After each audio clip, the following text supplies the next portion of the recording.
Republican party of India आठवलेचे राष्ट्रीय अध्यक्ष तथा केंद्रीय मंत्री रामदास आठवले यांच्या आदेशानुसार पक्ष संघटना अधिक मजबूत करण्याच्या उद्देशानं आनंदा ठोंबरे यांची महाराष्ट्र राज्य प्रदेश सचिव म्हणून नियुक्ती करण्यात आली।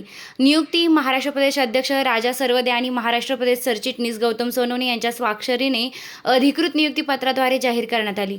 पक्षाच्या वतीने आनंदा ठोंबरे यांनी सामाजिक व राजकीय क्षेत्रात पक्षाची विचारधारा तळागाळापर्यंत पोहोचवून संघटना अधिक बळकट करण्यासाठी प्रामाणिकपणे कार्य केलंय, अशा अपेक्षा नियुक्तीपत्रात व्यक्त करण्यात आल्या आहेत। पक्षासाठी एकनिष्ठपणे काम करणारे आनंदा ठोंबरे यांच्यावर पक्ष नेतृत्वानं पुन्हा विश्वास व्यक्त करत ही महत्त्वाची जबाबदारी सोपवली आहे।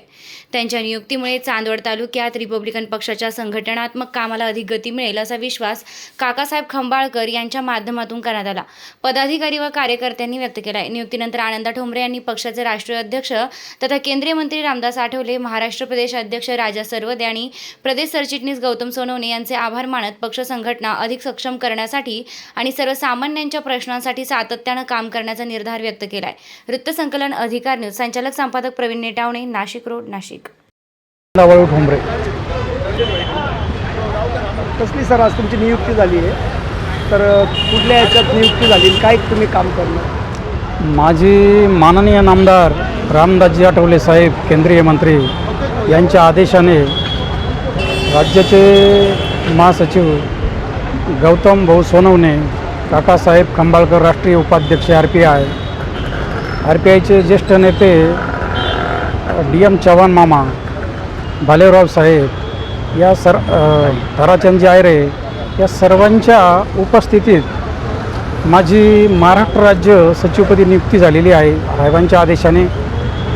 तर मी दलित, आदिवासी, अल्पसंख्याक, पीडित, शोषित, शेतकरी, कष्टकरी, महिला, कामगार, शेतमजूर या सर्वांच्यासाठी मी काम करणार।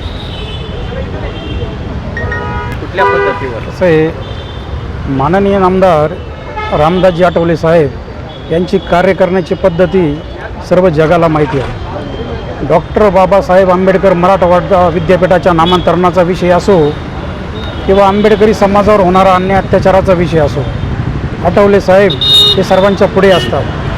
म्हणून या देशाचे संघर्ष नायक, या देशाचा बुलंद आवाज, आरपीआयचे झुंजार नेते माननीय नामदार रामदासजी आठवले साहेब यांच्याशिवाय जनतेला कोणी न्याय देऊ शकत नाही असा आम्हाला विश्वास आहे।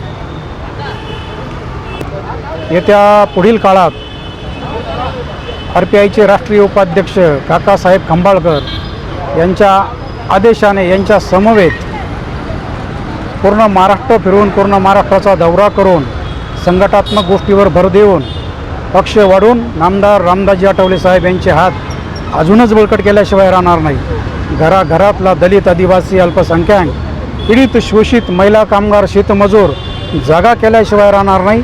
घराघरातला तरुण समृद्ध केल्याशिवाय राहणार नाही। माननीय नामदार रामदासजी आठवले साहेब केंद्रीय मंत्री यांच्या आदेशाने राज्याचे महासचिव गौतम भाऊ सोनवणे, काकासाहेब खंबाळकर राष्ट्रीय उपाध्यक्ष आरपीआयचे ज्येष्ठ नेते DM चव्हाण मामा, भालेराव साहेब या ताराचंदजी आयरे या सर्वांच्या उपस्थितीत माझी महाराष्ट्र राज्य सचिवपदी नियुक्ती झालेली आहे साहेबांच्या आदेशाने। तर मी दलित, आदिवासी, अल्पसंख्याक, पीडित, शोषित, शेतकरी, कष्टकरी, महिला, कामगार, शेतमजूर या सर्वांच्यासाठी मी काम करणार। आणि माझी नियुक्ती झाल्यापासून अजून विचारा, किती विचारा? आता ठीक आहे, तुम्ही काम करणार, अजून विचारा, काय विचारायचं? बरं तुम्ही काम करणार, तुम्ही कुठल्या प्रकारात युवकांना सहकार्य करणार याच्यामध्ये? आणि याच्या पुढचे तुम्ही काय कार्य करणार आहात, कुठल्या पद्धतीवर? असं आहे, माननीय नामदार रामदासजी आठवले साहेब यांची कार्य करण्याची पद्धती सर्व जगाला माहिती आहे। डॉक्टर बाबासाहेब आंबेडकर मराठवाडा विद्यापीठाच्या नामांतरणाचा विषय असो किंवा आंबेडकरी समाजावर होणारा अन्याय अत्याचाराचा विषय असो, आठवले साहेब हे सर्वांच्या पुढे असतात। म्हणून या देशाचे संघर्ष नायक, या देशाचा बुलंद आवाज, आरपीआयचे झुंजार नेते माननीय नामदार रामदासजी आठवले साहेब यांच्याशिवाय जनतेला कोणी न्याय देऊ शकत नाही असा आम्हाला विश्वास आहे।